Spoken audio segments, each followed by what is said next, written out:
Welcome back. તો સુરતમાં હજીરા વિસ્તારમાં બાઇક સવારનું ડ્રેનેજમાં ખાબકતા મોત થયું છે। ઓએનજીસી કંપનીના સર્વિસ રોડ પર આ ઘટના બની હતી।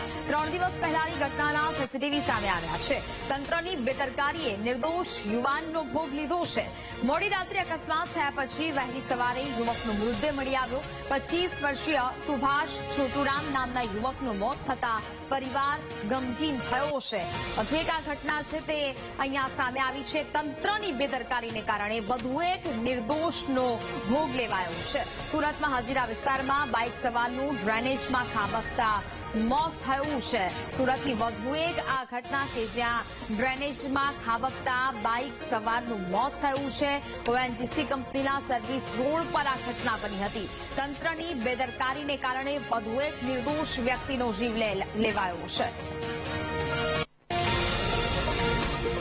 સંવાદદાતા ધ્રુવ વધુ વિગતો સાથે લાઈવ જોડાયા છે। ધ્રુવ, સુરતમાં હજીરા વિસ્તારમાં વધુ એક વખત તંત્રની બેદરકારીને કારણે એક શખ્સનું મોત થયું છે। હવે તંત્ર પર કોઈ કાર્યવાહી કરવામાં આવશે કે કેમ? કારણ કે આટલી બધી ગંભીર બેદરકારીઓ અને હવે લોકોના જીવ જઈ રહ્યા છે અહીંયા।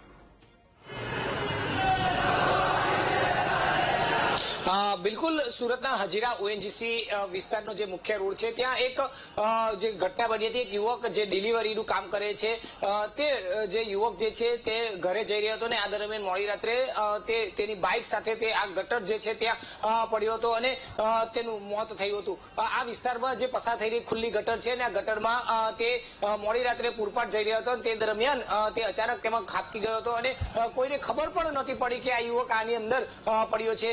જો કે તેના પરિવારજનો શોધવા નીકળ્યા હતા અને ત્યારે બીજા દિવસે આ યુવક મળી આવ્યો હતો અને યુવકનો મૃતદેહ ગટરમાંથી મળી આવ્યો હતો।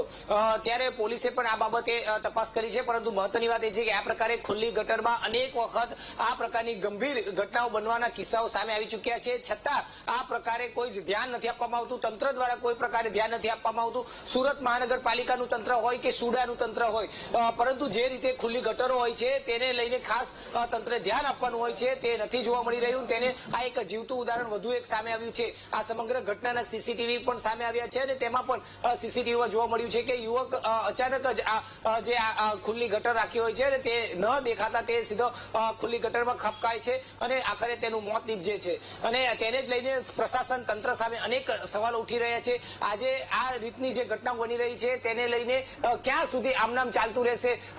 લોકો પણ સવાલ પૂછી રહ્યા છે, લોકો પણ માંગ કરી રહ્યા છે કે આવી ખુલ્લી ગટરોને કારણે જે ઘટનાઓ બની રહી છે તેની સામે જો તંત્રની લાપરવાહી હોય તો તંત્રના જે અધિકારીઓ છે તેની સામે ક્યારે પગલાં લેવામાં આવશે અને કઈ રીતના પગલાં લેવામાં આવશે તે તમામ હાલ સવાલો ઉભા થઈ રહ્યા છે અને સવાલના જવાબ તંત્ર કઈ રીતે આપે છે તેની પર એક મહત્વની બાબત બની રહી છે। જી બિલકુલ ધ્રુવ, વિગતો સાથે જોડાયા તે બદલ આપનો આભાર।